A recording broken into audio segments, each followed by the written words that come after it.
नमस्कार। दोपहर समाचार में आपका स्वागत है।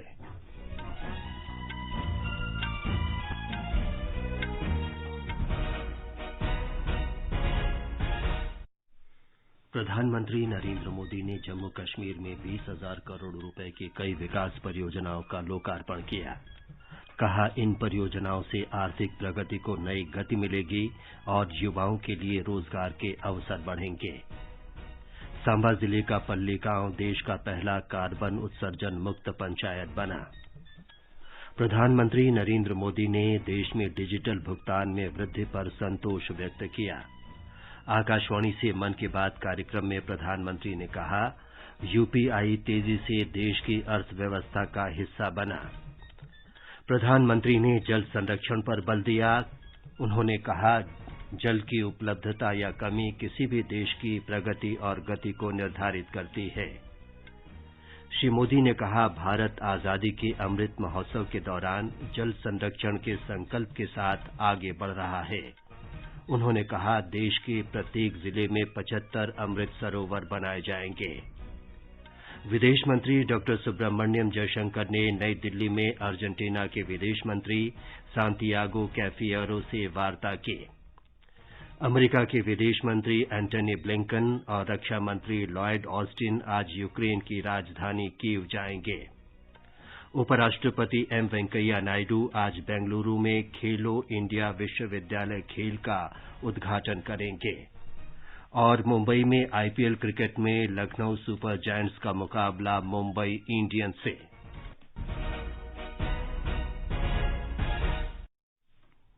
दोपहर समाचार में विशाल शर्मा के साथ मैं विमलेंदु पांडे।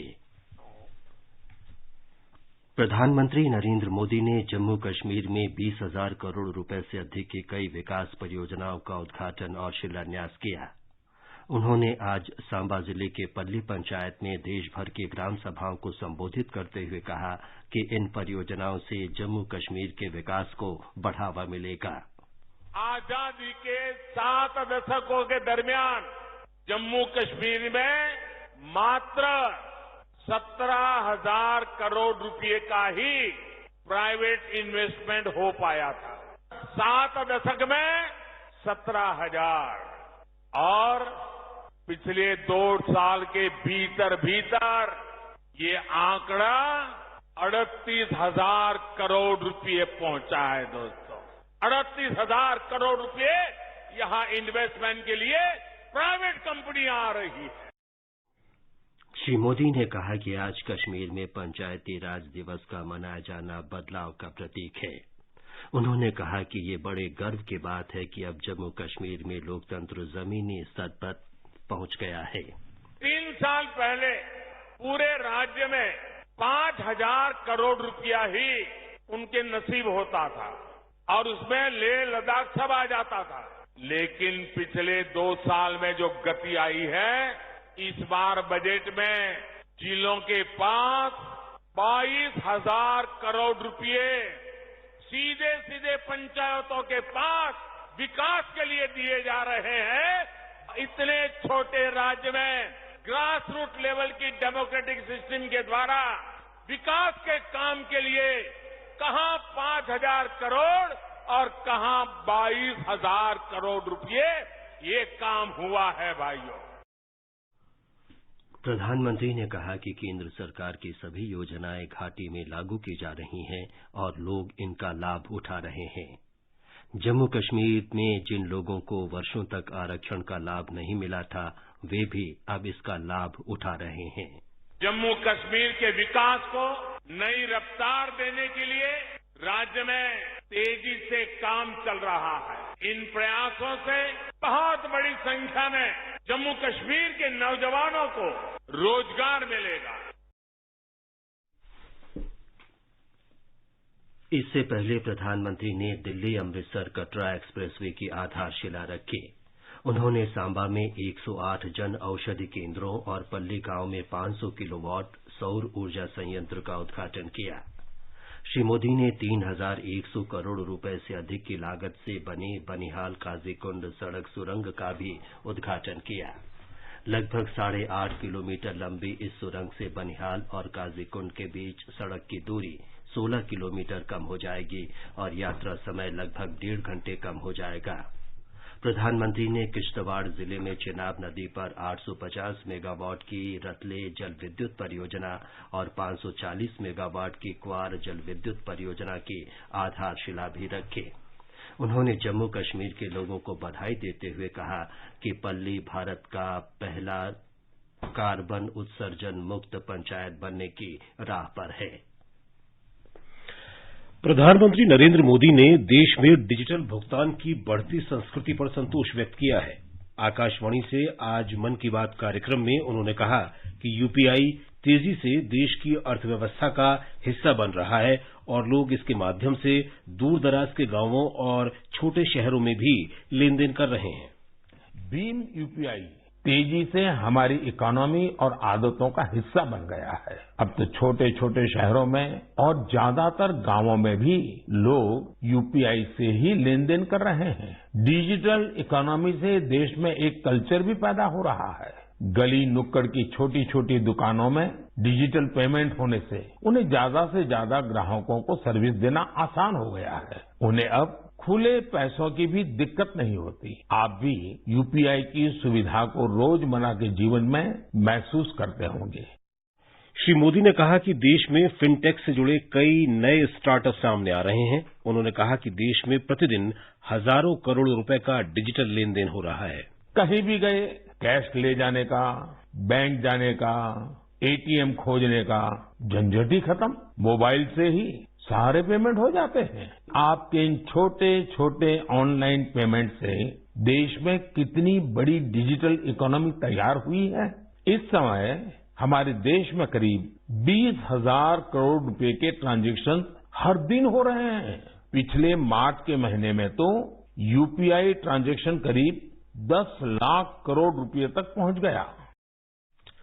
प्रधानमंत्री ने लोगों से संकल्पबद्ध होकर डिजिटल भुगतान को अपनाने की अपील की।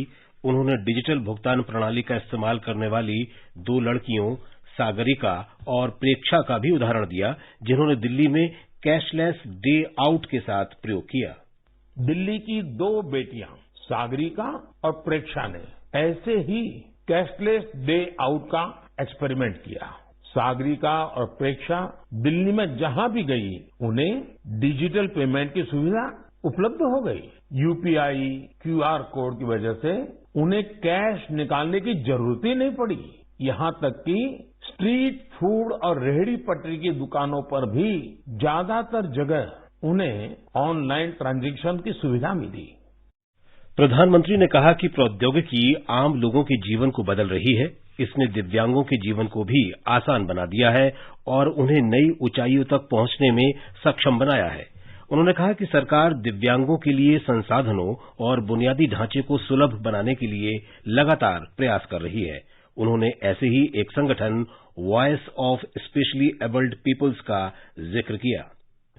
Voice of specially abled people ये संस्था असिस्टिव टेक्नोलॉजी के क्षेत्र में नए अवसरों को प्रमोट कर रही है। जो दिव्यांग कलाकार हैं उनके काम को दुनिया तक पहुंचाने के लिए भी एक इनोवेटिव शुरुआत की गई है। Voice of specially abled people के इन कलाकारों की पेंटिंग्स इसकी डिजिटल आर्ट गैलरी तैयार की है। दिव्यांग साथी किस तरह असाधारण प्रतिभाओं के धनी होते हैं और उनके पास कितनी असाधारण क्षमताएं होती हैं, ये आर्ट गैलरी इसका एक उदाहरण है। श्री मोदी ने जल संरक्षण के महत्व की चर्चा की। उन्होंने कहा कि वेदों और पुराणों में पानी बचाने और तालाब बनाने को सामाजिक और आध्यात्मिक कर्तव्य बताया गया है।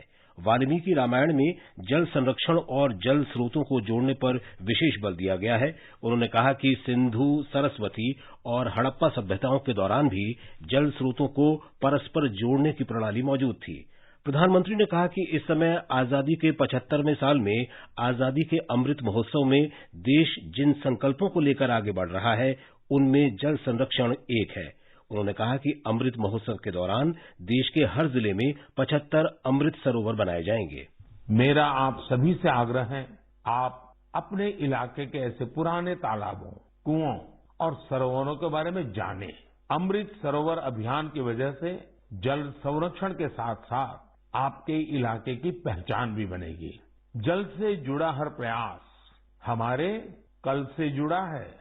इसमें पूरे समाज की जिम्मेदारी होती है। इसके लिए सदियों से अलग अलग समाज, अलग अलग प्रयास लगातार करते आए हैं। श्री मोदी ने युवाओं से अपील की कि वे इस अभियान के बारे में जानें और इसकी जिम्मेदारी भी उठाएं। उन्होंने कहा कि कई स्थलों पर इस पर तेजी से काम हो चुका है। प्रधानमंत्री मोदी ने कच्छ के रण की जनजाति मालधारी का भी उदाहरण दिया।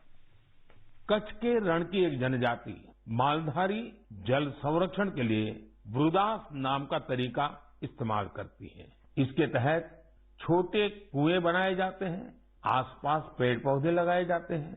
इसी तरह मध्य प्रदेश की भील जनजाति ने अपनी ऐतिहासिक परंपरा हलमा को जल संरक्षण के लिए इस्तेमाल किया।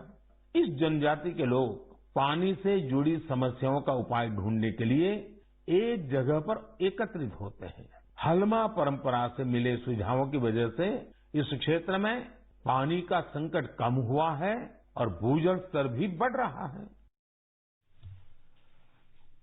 मन की बात कार्यक्रम के संस्करण में प्रधानमंत्री ने वैदिक गणित पर भी चर्चा की।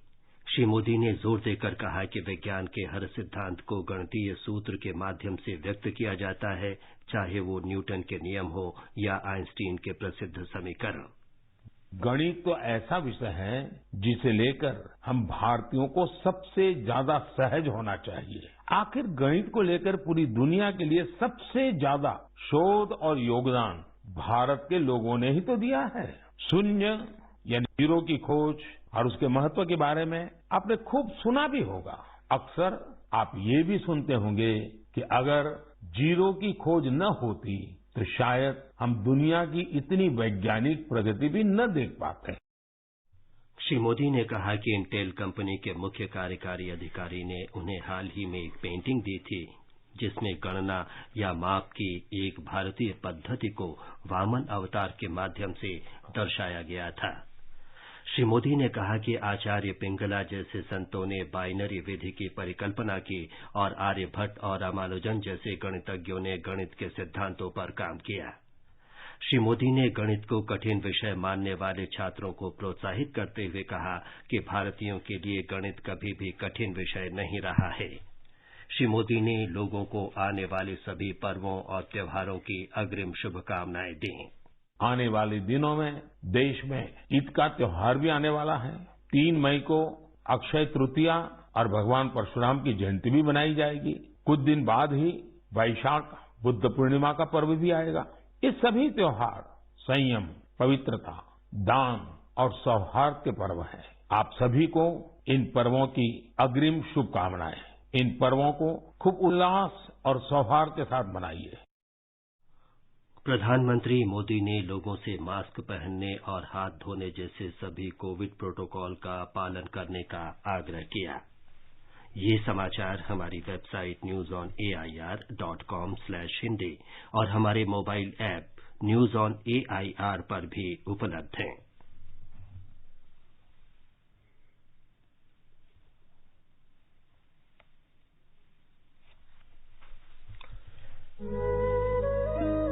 सुनो ना। हाँ? सोच रहा हूँ अपना बिजनेस क्यों न बढ़ा लूं। तो रोका किसने है? हाँ? रोका तो किसी ने नहीं, पर समझ नहीं आ रहा कि मदद किससे मांगूं। मुझसे। तुमसे? तो अच्छा बताओ फिर। आकाशवाणी है ना, मैंने सुना है उसका नेटवर्क देश भर में फैला है। पर उससे मेरा क्या फायदा? देखो, फायदा है। जिस शहर में चाहो विज्ञापन की मदद से उपभोक्ताओं तक पहुँच जाओ। पर अब ये भी तो बता दो कि आकाशवाणी से संपर्क कैसे करूं? बहुत आसान है, मैं बताती हूँ। नंबर नोट करो, 870-001-4242। ओह, 870-001-4242। हाँ। लो अभी फोन लगाता हूँ 870-001-4242 पर।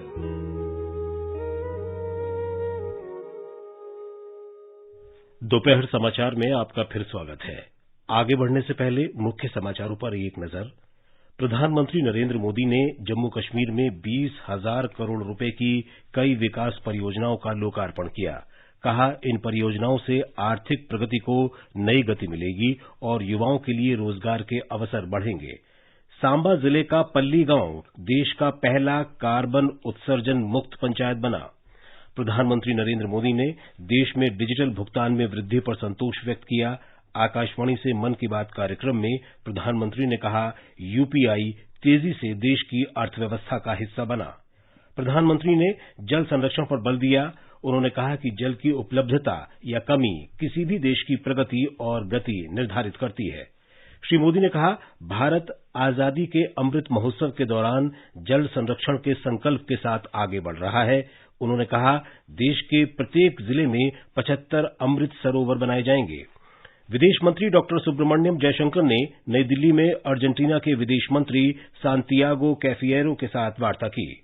अमेरिका के विदेश मंत्री एंटनी ब्लिंकन और रक्षा मंत्री लॉयड ऑस्टिन आज यूक्रेन की राजधानी कीव जाएंगे। उपराष्ट्रपति एम वेंकैया नायडू आज बेंगलुरु में खेलो इंडिया विश्वविद्यालय खेल का उद्घाटन करेंगे और मुंबई में आईपीएल क्रिकेट में लखनऊ सुपर जायंट्स का मुकाबला मुंबई इंडियंस से। विदेश मंत्री डॉक्टर सुब्रमण्यम जयशंकर ने आज नई दिल्ली में अर्जेंटीना के विदेश मंत्री सांतियागो कैफिएरो के साथ बैठक की। श्री कैफिएरो पहली बार भारत यात्रा पर आए हैं।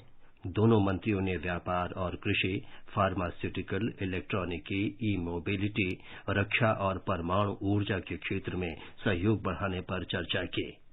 ट्वीट संदेश में डॉक्टर जयशंकर ने बताया कि भारत G20 और अन्य अंतर्राष्ट्रीय मंचों पर निकट सहयोग करेंगे। यूक्रेन के राष्ट्रपति वोलोदिमिर जेलेंस्की ने घोषणा की है कि अमेरिका के विदेश मंत्री एंटनी ब्लिंकन और रक्षा मंत्री लॉयड ऑस्टिन आज कीव आएंगे। राजधानी कीव में संवाददाता सम्मेलन में श्री जेलेंस्की ने कहा कि उन्हें उम्मीद है कि सुरक्षा की दृष्टि से अनुमति मिलने पर अमेरिका के राष्ट्रपति भी कीव आएंगे और हमसे बातचीत करेंगे। अमेरिकी राष्ट्रपति कार्यालय, व्हाइट हाउस और विदेश विभाग ने इस पर टिप्पणी करने से इंकार कर दिया। इस बीच श्री जेलेंस्की ने युद्ध समाप्त करने के प्रयासों के अंतर्गत रूस के राष्ट्रपति व्लादिमीर पुतिन के साथ फिर बैठक करने की अपील की है। फ्रांस में स्थानीय समय के अनुसार सवेरे 8 बजे मतदान शुरू हुआ, जो पेरिस जैसे बड़े शहरों में रात 8 बजे तक और अधिकांश शहरों पर शाम 7 बजे तक चलेगा। राष्ट्रपति पद के लिए हो रहे इस चुनाव में मुख्य मुकाबला 44 वर्षीय राष्ट्रपति इमैनुअल मैक्रों और 53 वर्षीय मारिन लो पेन के बीच है। यूरोपीय संघ समर्थक मैक्रों को 10 अप्रैल को हुए मतदान के पहले दौर में सर्वाधिक 27% वोट मिले थे और लू पेन को लगभग 23% वोट मिले थे। यदि राष्ट्रवादी नेता लू पेन को जीत हासिल हुई तो वे फ्रांस की पहली महिला राष्ट्रपति होंगी और अगर मैक्रों जीत जाते हैं तो वे 2002 में याक शिराक के बाद फिर से निर्वाचित होने वाले पहले राष्ट्रपति होंगे। उपराष्ट्रपति एम वेंकैया नायडू आज बेंगलुरु में खेलो इंडिया विश्वविद्यालय खेल का उद्घाटन करेंगे।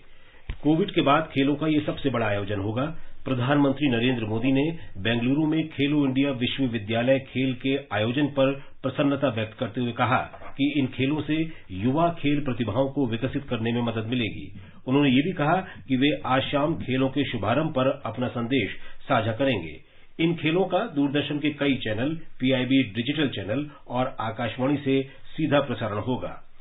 केंद्रीय खेल और युवा कार्यक्रम मंत्री अनुराग सिंह ठाकुर आज बेंगलुरु के जैन विश्वविद्यालय वैश्विक परिसर गए और वहां खेलो इंडिया विश्वविद्यालय खेलों में भाग लेने आए खिलाड़ियों से बातचीत की। श्री अनुराग ठाकुर ने विभिन्न स्पर्धाओं के लिए किए गए प्रबंधों का जायजा लिया। उन्होंने कहा कि सरकार खिलाड़ियों को अंतर्राष्ट्रीय मानकों के अनुरूप सुविधाएं उपलब्ध कराने के प्रयास कर रही है। राष्ट्रव्यापी कोविड टीकाकरण अभियान के अंतर्गत अब तक 187 करोड़ 67 लाख से अधिक टीके लगाए जा चुके हैं। स्वास्थ्य मंत्रालय ने बताया है कि कल 19 लाख से अधिक टीके लगाए गए। इस दौरान 2593 लोगों में संक्रमण की पुष्टि हुई।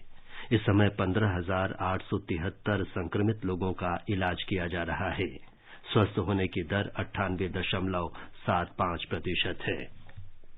आईपीएल क्रिकेट में कल रात सनराइजर्स हैदराबाद ने रॉयल चैलेंजर्स बैंगलोर को 9 विकेट से हरा दिया। मुंबई के बेब्रॉन स्टेडियम में पहले बल्लेबाजी करते हुए बेंगलोर की पूरी टीम 17वें ओवर में मात्र 68 रन बनाकर सिमट गई। टूर्नामेंट में आज मुंबई के वानखेड़े स्टेडियम में मुंबई इंडियंस का सामना लखनऊ सुपर जायंट से होगा। ये मैच शाम 7:30 बजे से शुरू होगा। आजादी के अमृत महोत्सव के अंतर्गत आइए अब सुनते हैं आकाशवाणी की विशेष प्रस्तुति आजादी का सफर। आजादी का अमृत महोत्सव।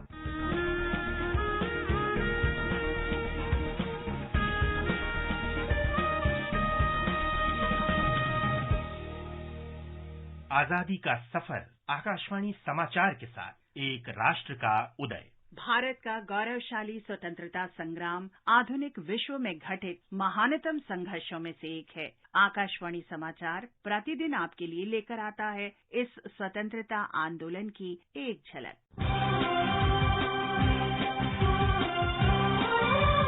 आज की कड़ी में हम महान क्रांतिकारी स्वतंत्रता सेनानी अर्धेंदु दस्तीदार को उनकी पुण्यतिथि पर श्रद्धांजलि अर्पित कर रहे हैं। 1930 में 24 अप्रैल को उनका निधन हुआ था। अर्धेंदु अपनी किशोरावस्था में ही परिवार छोड़कर चटगांव में मास्टर दा सूर्यसेन के नेतृत्व में रेवोल्यूशनरी पार्टी के सक्रिय सदस्य बन गए थे। मृत्यु हिंसन सूर्य सेन करे गेल दान, हासि मुखे पड़लो फांसी, जानलो शिखा निर्वाण। चटगांव शस्त्रागार पर हमले के कुछ सप्ताह पहले वे उच्च शक्ति के बम बनाने में काम आने वाले पिक्रिक एसिड पाउडर के कारण हुई एक दुर्घटना में गंभीर रूप से जल गए थे। 1930 में 18 अप्रैल को शस्त्रागार पर हमले में शामिल होते समय भी वे पूरी तरह स्वस्थ नहीं हुए थे।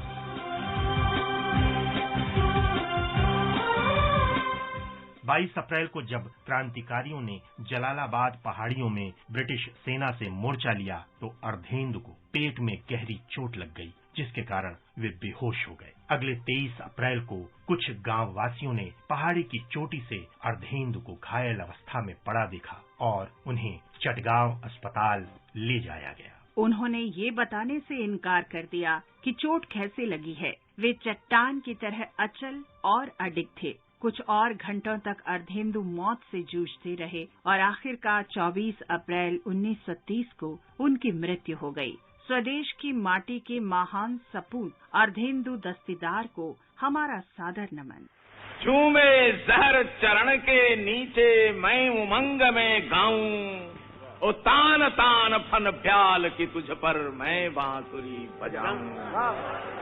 यह बांसुरी बजी माया के मुकुलितया कुंचन में, यह बांसुरी बजी अविनाशी के संवेश गहन में। 24 अप्रैल राष्ट्रकवि रामधारी सिंह दिनकर की भी पुण्यतिथि है। रामधारी सिंह का जन्म बिहार के बेगूसराय जिले में हुआ था। 1929 में जब पटना कॉलेज में उन्हें दाखिला मिला तो वे देश में आ रहे बदलावों से सक्रियता से जुड़ते चले गए। उन दिनों स्वतंत्रता आंदोलन अपने चरम पर था। दिनकर ने पटना में साइमन कमीशन के खिलाफ प्रदर्शन में भाग लिया। ब्रिटिश प्रशासन के लाठीचार्ज में लाला लाजपत राय की मौत की खबर ने दिनकर को आक्रोश से भर दिया। लगभग इसी समय रामधारी सिंह दिनकर ने देशभक्ति की कविताएं लिखनी शुरू की। अस्तित्वों के अनस्तित्व में, महाशांति के तल में, यह बांसुरी बजी शून्यासन की समाधि निश्चल में, ओ कंपहीन तेरे समुद्र में जीवन लहर उठाऊं, ओ तान तान फन प्याल की तुझ पर मैं बांसुरी बजाऊं। सरदार पटेल द्वारा किसान सत्याग्रह के नेतृत्व की सराहना और सम्मान में विजय संदेश शीर्षक से कविता लिखी थी। ये सत्याग्रह बारदोली सत्याग्रह के नाम से जाना जाता था। सरकार के कोप से बचने के लिए कुछ समय के लिए दिनकर की कविताएं अमिताभ के छद्म नाम से लिखी गईं। 14 दिसंबर 1928 को जतिन दास की शहादत पर उनकी कविता प्रकाशित हुई। अक्षय बट पर बजी बांसुरी गगन मगन लहराया, ओ दल पर विधि को लिए जलधि में नाभि कमल उग आया, ओ जन्मी नव चेतना सिहरने लगे तत्व चल दल से, ओ स्वर काले अवलंब भूमि निकली प्लावन के जल से। अपने आर्द्र बसन की वसुधा को फिर याद दिलाऊं। ओ तान तान फन भ्याल की तुझ पर मैं बांधूं। दिनकर ने आरंभ में भारतीय स्वाधीनता संग्राम में क्रांतिकारी आंदोलन का समर्थन किया था, लेकिन बाद में वे गांधीवादी आदर्शों के समर्थक हो गए। समय के साथ साथ दिनकर की ख्याति एक सशक्त कवि के रूप में स्थापित हो गई। उनकी रचनाएं स्वाधीनता संग्राम की धड़कन बनकर पाठकों के हृदय में गूंजने लगी। उन्होंने बहुत ही सरल और सीधी शैली में लोगों तक देशभक्ति की भावना को अपनी कविताओं के माध्यम से पहुंचाया। 1935 में उनकी कविताओं का संकलन रेणुका शीर्षक से प्रकाशित हुआ। इसकी एक प्रति महात्मा गांधी को भी भेंट की गई। ओ नीतिकार तुम झूठ नहीं कहते होगे, बेकार मगर पगलों को ज्ञान सिखाना है। मरने का होगा खौफ मौत की छाती में, जिसको अपनी जिंदगी ढूंढने जाना है। दिनकर की रचनाएं न केवल राष्ट्रभक्ति से ओतप्रोत थी, बल्कि वे इस जटिल विश्व में नैतिक दुविधाओं पर भी गहन विमर्श प्रस्तुत करती थीं। 1952 में रामधारी सिंह दिनकर को राज्यसभा का सदस्य मनोनीत किया गया। दिनकर को 1959 में साहित्य अकादमी पुरस्कार मिला। 1959 में ही भारत सरकार ने उन्हें पद्म विभूषण से अलंकृत किया। इस महान रचनाकार ने 24 अप्रैल 1974 को अपनी अजर अमर ख्याति छोड़कर इस संसार से विदा ली। इस महान राष्ट्रवादी प्रखर प्रतिभा रामधारी सिंह दिनकर को हमारा शत शत नमन। और अब आकाशवाणी समाचार के साथ आजादी का सफर की ये कड़ी यहीं संपन्न होती है। कल फिर मिलेंगे अगली कड़ी के साथ।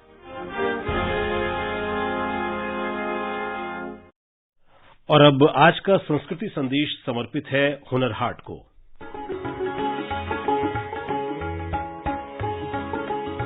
हमारे देश की समृद्ध सांस्कृतिक विरासत में देश की हस्तकलाओं और कारीगरी का महत्वपूर्ण योगदान है।